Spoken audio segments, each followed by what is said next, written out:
Hi students. आज हम ये देखेंगे कि जो द साउंड ऑफ म्यूजिक हमारा सेकंड चैप्टर है 9th क्लास का, उससे कितने क्वेश्चंस बन सकते हैं। तो इसके दो पार्ट हैं, Evelyn Glennie and the shehnai of Bismillah Khan. तो पहले हम फर्स्ट पार्ट पढ़ेंगे। Evelyn Glennie listen to sound without hearing it. वो आवाज़ को सुनती थी बिना उसको सुने हुए, मतलब कानों से नहीं, बॉडी से फील करती थी। ठीक है, तो इससे जितने क्वेश्चन निकल पा रहे हैं हमें, ईच वर्ड में कोई 35 में, कुछ 80 में, कुछ वेरी शॉर्ट और कुछ लॉन्ग 150 के अबाउट, तो वो हम कर रहे हैं ना। तो शॉर्ट क्वेश्चन जितने भी हैं 35 ईच, जिनका आंसर डिमांडेड किया जाता है, उनके बारे में पढ़ेंगे। What challenge did Evelyn face? क्या चैलेंजेस या चैलेंज के मतलब होता है डिफ़िकल्टी, क्या डिफ़िकल्टी वो उसने फेस की थी। Evelyn faced the challenges of profound deafness caused by gradual nerve damage. Nerve damage के कारण उसकी जो सुनने की जो क्षमता थी, उसको जो सुनाई आता था, वो सुनना बंद हो गया था। Despite being unable to hear, जब सुन नहीं पाती, she wanted to pursue music as a career and had to overcome his disability to join her Royal Academy. और वो परस्यू करना चाहती थी, यानी बनाना चाहती थी म्यूजिक में अपना कैरियर, और जो उसकी डिसेबिलिटी थी, जो अयोग्यता थी, वो क्या थी कि वो सुन ही नहीं पा रही है। म्यूजिक को हम कानों से ही फील कर सकते हैं, और उसको ज्वाइन करना था रॉयल एकेडमी को। अब ये उसमें क्या थी, एक ऑब्स्टेकल बन रही थी कि जो सुन नहीं पा रही है वो कैसे म्यूजिक में अपना कैरियर बनाएगी। And second is, when did Evelyn's mother notice something wrong with her? Evelyn की मदर को कब समझ में आया कि इसके साथ कुछ गलत हो रहा है। Evelyn's mother Isabel Glennie first notice something wrong when Evelyn was 8 years old। उसको जब थोड़ा सा उसको समझ में आया, पहली बार उसने नोटिस किया कि एवलिन के साथ कुछ रॉन्ग है, जब एवलिन 8 साल की थी। Evelyn was called to play piano but she didn't move और रेस्पॉन्ड। एवलिन को जब पियानो के लिए कहा जाता तो वो ना तो मूव करती थी और ना ही जवाब देती थी। Revealing she didn't here the her name, यहाँ तक कि उसको अपना नाम भी सुनाई आना बंद हो गया था।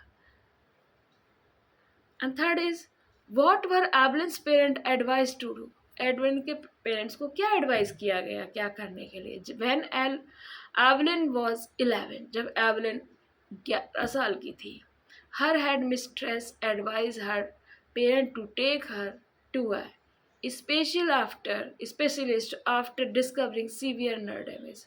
तो उनके पेरेंट को सलाह दी गई कि किसी स्पेशलिस्ट के पास ले जाया जाए, जिससे कि जो नर्व डैमेज है वो पता चल जाए। नर्व डैमेज भी तो नसों की वीकनेस जो हो जाती है, क्योंकि जब हमें आँखों से या कानों से सुनना, या जीभ हमारी से हमारा बोलना बंद हो जा रहा है, तो ये कॉज होती है नर्व डैमेज, जैसे पैरालाइज्ड हो जाना हमारी बॉडी, इन नर्व डैमेज है।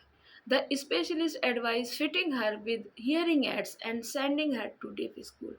जो स्पेशलिस्ट थे उन्होंने एडवाइस किया कि इसके कान में जो हियरिंग एड, यानी जिससे सुनाई देने वाले यंत्र हैं, वो लगा दिया जाए और इसको एक डीफ स्कूल, यानी बहरे वाले स्कूलों में भेज दिया जाए। How did Ron Forbes begin to teach music to Evelyn? Ron Forbes ने कैसे एवलिन को म्यूजिक टीच किया? तो रॉन जो थे वो कौन थे? पार्क्सनेस्ट, यानी तबला वादक थे। Ron Forbes tuned to large drum of different note. उन्होंने दो बड़े से ड्रम अलग अलग नोट पे तैयार किया, यानी ट्यून किया, मतलब उनकी जो लय थी उनको ट्यून किया। He advise Evelyn not to listen through her ears. उन्होंने कहा, एडवाइस किया उसको कि कान से मत सुन, but to sense the higher drum above her waist and lower drum below her waist. उन्होंने कहा जो बहुत तेजी से ड्रम बज रहा है उसको अपनी कमर से ऊपर फील करो, और जो थोड़ा लोअर बज रहा है ड्रम उसको कमर से नीचे फील करो। When did Evelyn decide to make music her life? उसने कब ये डिसाइड कर लिया कि म्यूजिक उसकी जीवन बनेगा? Evelyn decided to make music her life when she was 16 years old. जब वो 16 साल की थी तब उसने ये डिसाइड कर लिया था कि अब म्यूजिक को ही वो अपना कैरियर बनाएगी। While touring the UK with a youth orchestra, जब वो जो यूथ ऑर्केस्ट्रा था यानी एक म्यूजिक बैंड जिसको बोलते हैं, वो यूके गई। She then auditioned for Royal Academy of Music and scored exceptionally high marks, और वहाँ पे जाके उसने रॉयल एकेडमी में अपना ऑडिशन दिया और जितनी उम्मीद नहीं थी उससे कहीं ज़्यादा उसके मार्क्स उसने स्कोर किए, यानी उसके मार्क्स आए। अब देखिए 6 में, why do the man with बसी वियर्ड गिव एवलिन ट्रेवल? अब उसको ट्रेवल क्यों हो रहा था, मैंने कष्ट क्यों हो रहा था? Evelyn jokingly remarked that men with busy beard give her trouble because understanding speech require watching the entire face, especially the eye, which can be partially hidden or distracted by thick beard. उसने मजाक करते हुए कहा कि ये जो आदमी है जिसके बहुत बड़ी सी दाढ़ी है, ये मुझे परेशान, उसको देख के मुझे परेशानी हो रही क्योंकि वो सुन नहीं समझ सकती है, और वो क्या समझ सकती है फेस को देख करके, उसकी आंखों को देखकर, लेकिन उसकी आंखें और उसका फेस तो ढका हुआ है किससे? दाढ़ी से। इसलिए उसने मजाक करते हुए कहा कि मुझे समस्या हो रही है, इसकी फीलिंग्स मैं समझ ही नहीं पा रही हूँ, ये खुश है कि नहीं खुश है। Why does Evelyn remove her shoes on a wooden platform? उसने अपने जो लकड़ी का प्लेटफॉर्म था उस पर अपने जूते क्यों निकाल दिए? Evelyn removes her shoes on a wooden platform during performance so that the vibration of music can pass directly through her bare feet and travel up her legs and helping her feel the rhythm.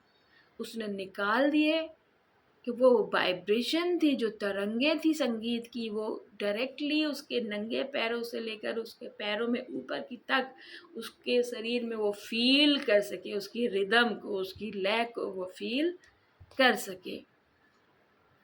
What does Evelyn say regarding life? Life के बारे में वो क्या कहती है? Evelyn says that if a person works hard and knows where they are going, they will achieve their goal. बहुत अच्छी बात कही है एवलिन ने इस चैप्टर में। वो कहती हैं कि यदि आदमी मेहनत करता है, यानी कोई भी व्यक्ति मेहनत करता है और वो जानता है जहाँ उसको जाना है, तो ये पक्का है दे विल अचीव, वो अपने गोल यानी एम को, यानी अपने मकसद को जरूर हासिल कर लेंगे। शरीर उसमें मैटर, बॉडी उसमें मैटर नहीं करती, आपकी डिसेबिलिटीज उसमें मैटर नहीं करती है। आजकल तो आप लोग इंस्टाग्राम वाले बच्चे, आप देखिए डीएम की पोस्ट पर है जिसके दोनों पैर खराब हैं, है ना। बैंक मैनेजर है जिसकी आंखें नहीं है, आप सोचिए वो अकाउंट का काम कैसे। टीचर है जो बिल्कुल टोटली ब्लाइंड है या टोटली डिसेबल्ड है, पूरे शरीर उनका बेकार है सिर्फ, लेकिन बहुत अच्छी टीचिंग करते हैं। हर फील्ड में आपको ऐसे लोग मिल जाएंगे। तो ये तो एक बहाना है कि हम ऐसे भाई हम ये नहीं कर सकते। तो उन्होंने कहा है कि अगर कोई ठान ले, कठिन मेहनत करे और उसको पता है कि मुझे करना है क्या है, तो ऐसा कभी नहीं होगा कि वो अपनी जगह पे ना पहुंचे। She believes in sheer determination and hard works, never accepting any hint of heroic achievement.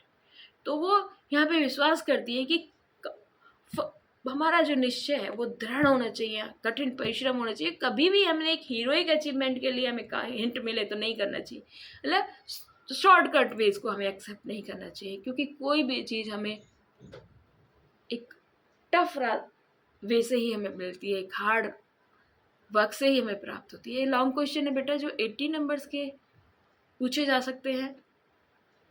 What did Evelyn make to become a musician? उसने क्या क्या अटेम्प्ट किए, है ना, एक संगीतकार बनने के लिए। तो when Evelyn lost her hearing, most teacher discouraged her from pursuing music but she refuse to give up.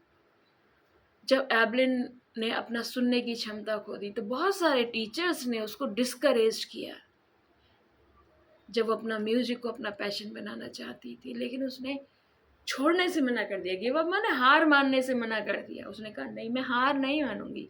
Guided by percussionist Sound Forbes, she learned to feel music through sound vibration in different part of body। और जब guide किया गया Ron Forbes जो तबला वादक थे, तो उसने feel करना शुरू कर दिया वाइब्रेशंस को। जो वाइब्रेशन होती है ना, तरंगे होती हैं, बॉडी के डिफरेंट पार्ट से म्यूजिक को फील करना शुरू कर दिया। She toured UK with the youth orchestra and auditions for prestigious royal Academy of Music in London, scoring one of the highest marks in the history। और वो घूमने गई हुई थी, टूर का मतलब बेटा जाना कहीं दूर। यूके गई थी ऑर्केस्ट्रा के साथ, और वहाँ पे उन्होंने ऑडिशन किया। जो शॉर्ट क्वेश्चन में मैं सब बता चुकी हूँ, लेकिन फिर भी बता दी। रॉयल एकेडमी में लंदन में है, और वहाँ पे एक हिस्ट्री बनी हुई है कि अभी तक इतना अच्छा परफॉर्मेंस किसी ने दिया ही नहीं, इतने नंबर उनके आए थे। दो relentless effort and dedication, she became a world-renowned solo personist। और इतने सारी समस्याओं के बाद जो उनका डेडिकेशन था, वो पूरे संसार में जानी मानी तबला वादक बन गई हैं। क्या बन गई है? तबला वादक बन गई हैं। How does Evelyn sense the sound of music? पहले ही बता चुकी हूँ, वो बॉडी से फील करती थी, है ना। मुझे नहीं लगता इसको मुझे बार बार पढ़ाना चाहिए।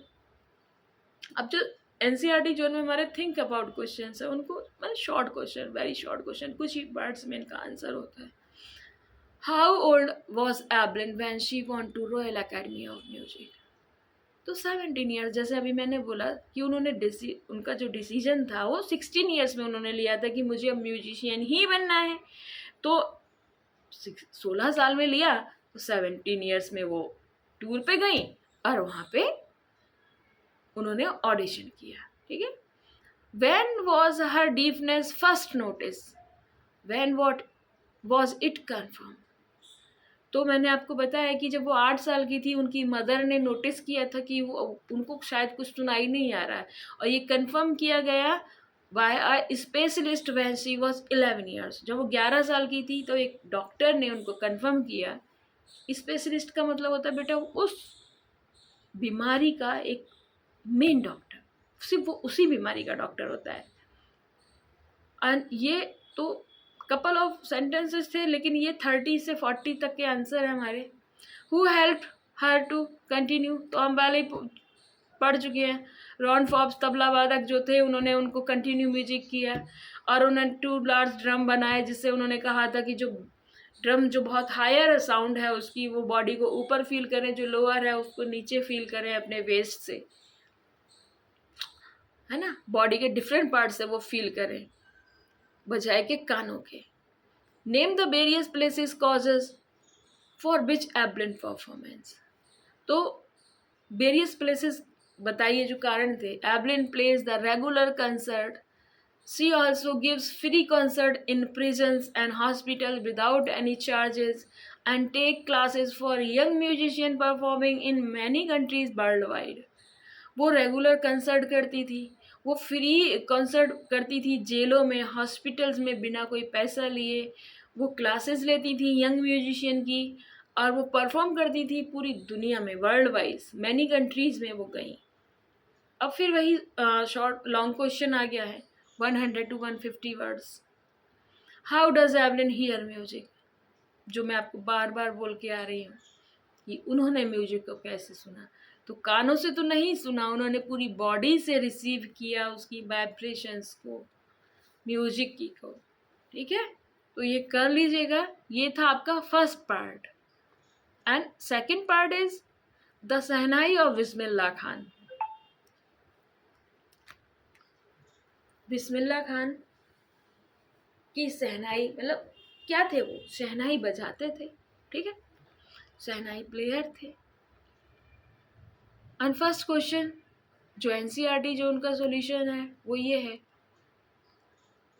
और चैप्टर से जहाँ तक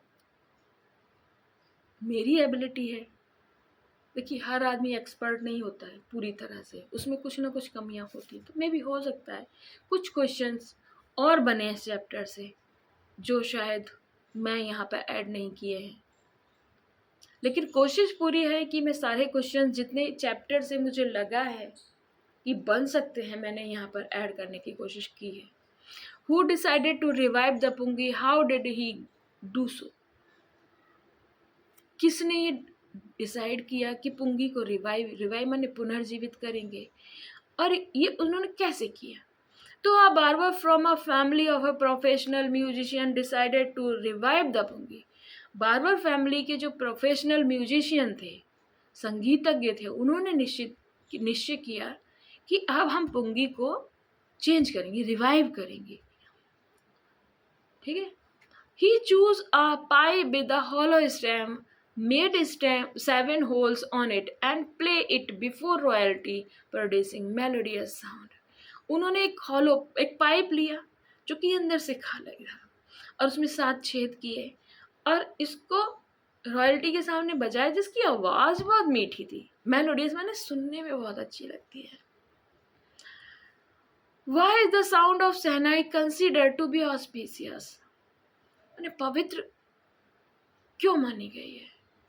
The sound of the shehnai is considered auspicious because of its soft and melodious tone। इसकी जो मधुर आवाज़ है, जो बहुत हल्की सी आवाज़ है, इसीलिए इसको पवित्र माना गया, क्योंकि सारी पवित्र चीज़ें बहुत मेलोडियस होती है, स्वीट्स होती है। Due to this, it is traditionally played in temples and is an indisciplined part of any North Indian wedding।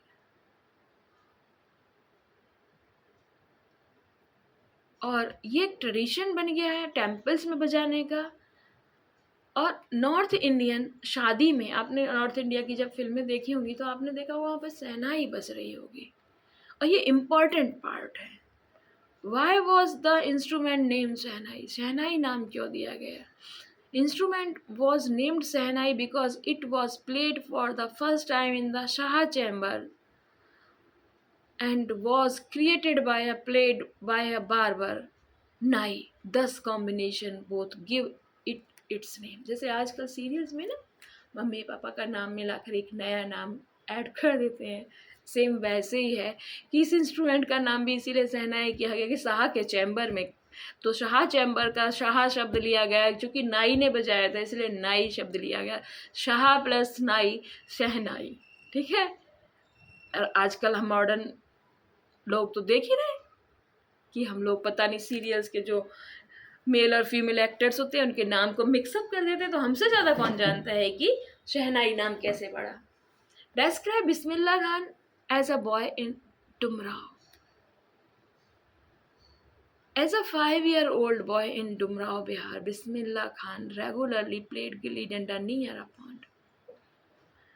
जैसे 5 साल का बच्चा होता है, बिहार के एक गांव का बच्चा है डुमराव का, जो रोज गिल्ली डंडा खेलता है एक तालाब के किनारे। आपको पता है तालाब के किनारे खुला हुआ मैदान होता है। He also visited the nearby Bihari temple to sing Bhojpuri Cheta and earn a 1.25 kg laddoo prize. और बिहारी जी के टेम्पल में जाता है, वहाँ पे भोजपुरी चैता गाता है, और जो वहाँ के लोकल जो महाराज थे, क्योंकि शॉर्ट क्वेश्चन है बेटा, इसमें पूरा डिटेल करूँगी तो लॉन्ग हो जाएगा, तो जो वहाँ के लोकल महाराज थे वो इतने खुश हुए वहाँ को देखकर, इनके गाने को सुन करके, कि उन्हें प्राइज़ के रूप में 1.25 किलो का उन्हें लड्डू दिया गया। ये उनका फर्स्ट प्राइज़ था। और इसी व्यक्ति जब ये 80 साल के हो गए थे तो इन्हें भारत रत्न यानी भारत का सबसे बड़ा प्राइज़ भी मिला था।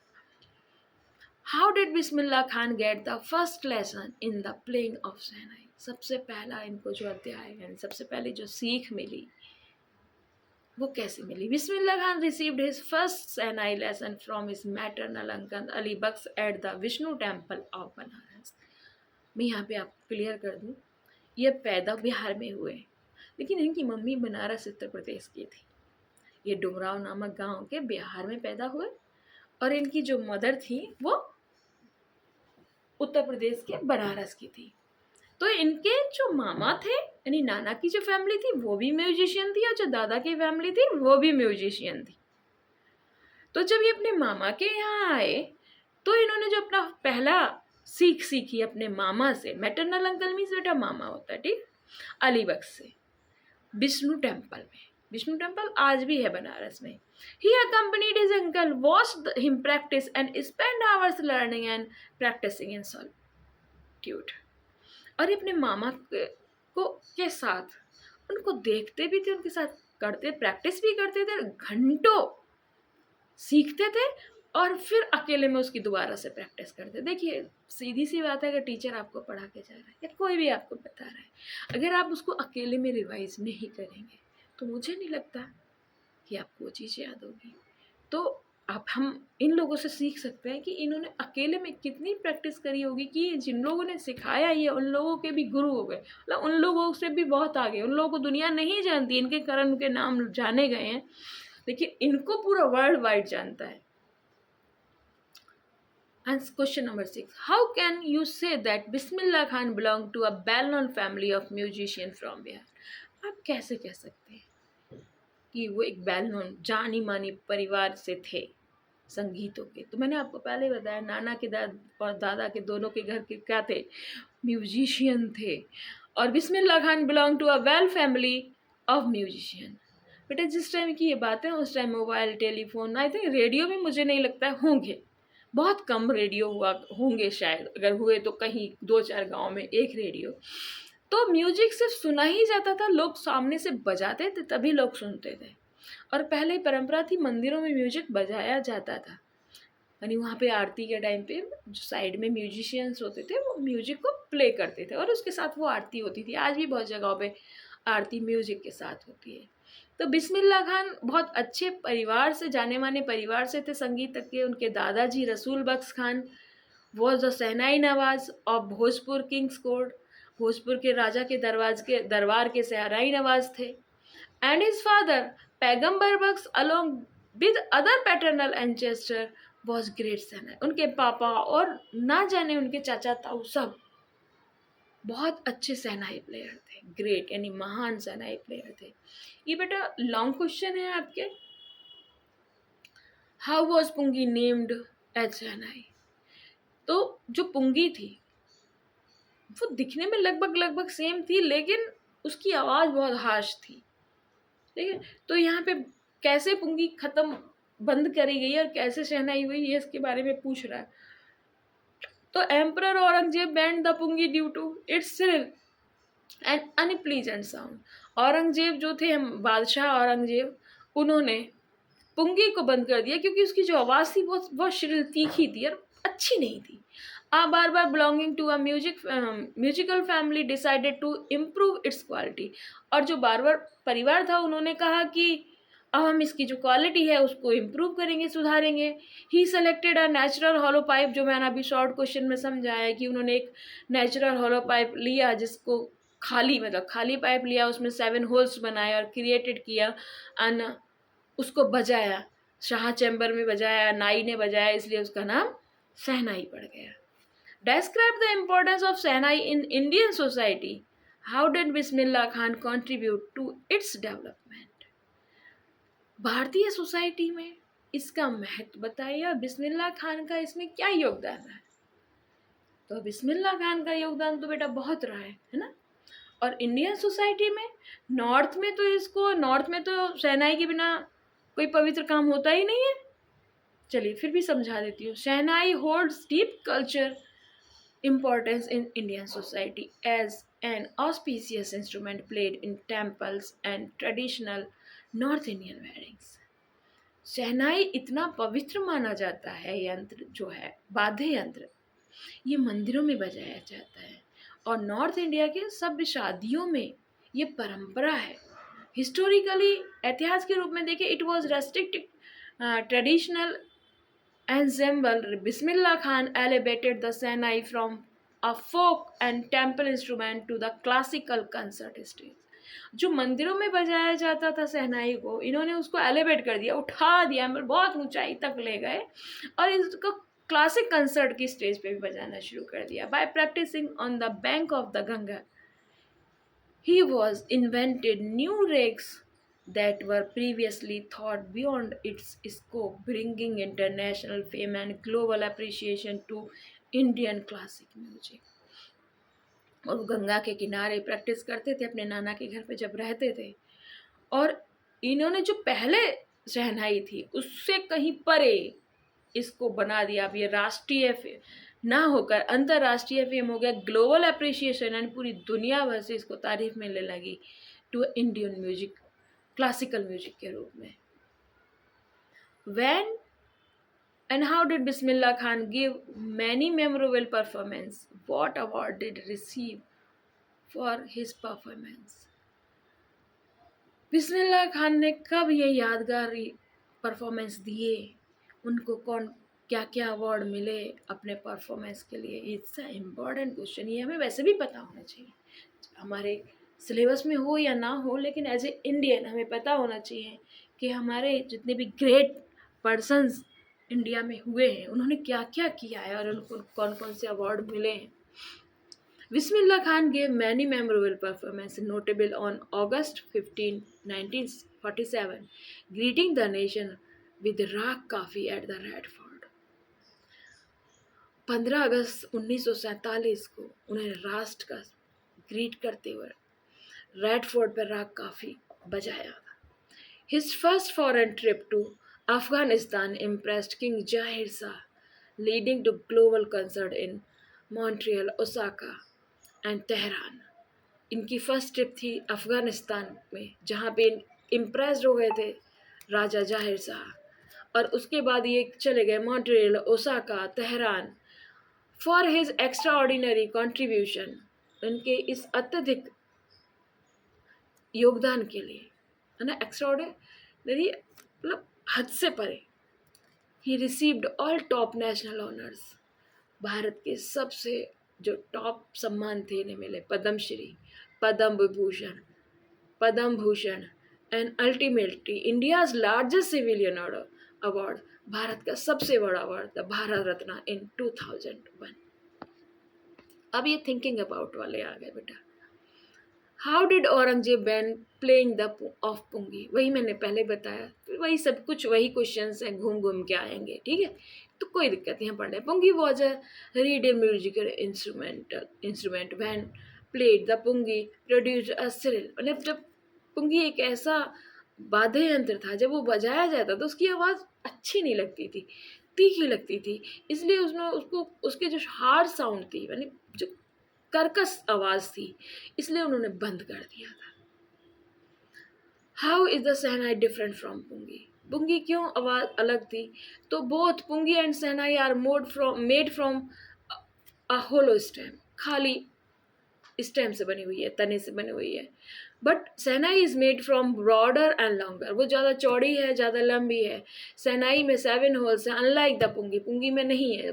शहनाई produce sweet and melodious music, shehnai की जो आवाज़ है बहुत मधुर है, सुनने में बहुत प्यारी है। In brief, shehnai is a refined version of pungi, दूसरे तरीके से कहो कि रिफाइंड वर्जन है पुंगी का बहुत अच्छा वर्जन बनाया है।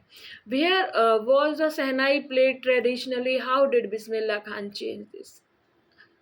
पहले ट्रेडिशनली शहनाई कहाँ बजाते थे, एंड बिस्मिल्लाह खान ने इसमें क्या क्या चेंज कर दिया? Traditionally shehnai was played in temples and at wedding ceremonies, शादियों में बजती थी, मंदिरों में बजती थी, बट फिर Ustad Bismillah Khan produce new ragas that were earlier thought to be beyond the range of shehnai, सीमा से परे था। It raise its playing to classical level, अब इसको वो क्लासिकल लेवल पे बजाने लगे थे, क्लासिकल लेवल तक उन्होंने उठा दिया था इसको। When and how did Bismillah Khan get his big break? सबसे जो बिग और कब और कैसे मिला उनको बहुत बड़ा सा ब्रेक लाइफ में कुछ कर गुजरने के लिए? Bismillah Khan got his big break 1938 with opening of the All India Radio in Lucknow, Lucknow में ऑल इंडिया रेडियो की ओपनिंग में। He got a chance to play the shehnai on radio, उन्हें रेडियो पे शहनाई बजाने का मौका मिला। This brought him fame and new opportunity, जिससे उन्हें एक फेम मिला और नई नई उपलब्धियां हासिल होने लगी। क्योंकि बेटा पहले से रेडियो ही था और रेडियो बजता था, लोगों को ज्ञान था संगीत का, तो लोगों तक वो संगीत पहुंचा और उनको फिर मौके प्राप्त होने लगे। Where did Bismillah Khan play the Sahnai on 15 August 1947? Why was the event historic? Historic तो आप सबको पता है क्यों होगा, है ना, पर फिर भी मैं बता देती हूँ। On August 15, 1947, Bismillah Khan played shehnai from the red. उन्होंने 15 अगस्त 1947 को सहनाई बजाई लाल किला पर। India got independence that day. उस दिन भारत को आज़ादी प्राप्त हुई थी। He played the shehnai to mark the new beginning of India. और ये प्रतीक था, चिन्ह था कि भारत की अब नई शुरुआत हो रही है। And celebrated the historic day of India's independence with his fellow Indians, अपने भारतीय साथियों के साथ। देखिए, आज़ादी किसी को भी मिले, कैसे भी मिले, बहुत इम्पोर्टेंट होती है ना। एक हाउसवाइफ को उसके काम से एक दिन के लिए आज़ादी मिल जाए, इट्स अ सो इम्पॉर्टेंट। आपको एक दिन पढ़ाई से आज़ादी मिल जाए, किताबों से छोड़ दिया जाए, जाओ आज खेलो कूदो मौज करो, आप कितने खुश होंगे, है ना। तो हर किसी की आज़ादी मैटर करती है, लेकिन कंट्री की आज़ादी सबसे ऊपर मैटर करती है। तो उस दिन हमारा भारत आज़ाद हुआ था और उसकी शुरुआत पहले दिन, जिस दिन से हमारा भारत 15 अगस्त से लागू हुआ, उस दिन से उन्होंने बजाई पहली बार। Why did Bismillah Khan refuse to start a Sahnai school in USA? Bismillah Khan visited many countries, but he always yearned to come back to India. वो बहुत सारे देश होते जाते थे, कंट्री जाते थे, लेकिन वो भारत लौट आते थे। He loved Banaras, its temple, the Ganga and the Matha of Dumrao. उन्हें जो मठ था डुमराव का, गंगा जो थी, वहाँ के मंदिर जो थे, और बनारस उन्हें बहुत प्यार था। So he refuse to start a school in USA, और इसीलिए उन्होंने यूएसए में स्कूल स्टार्ट करने से मना कर दिया। बेटा, find at least 2 instance in text which tell you that Bismillah Khan loved Indian Banaras.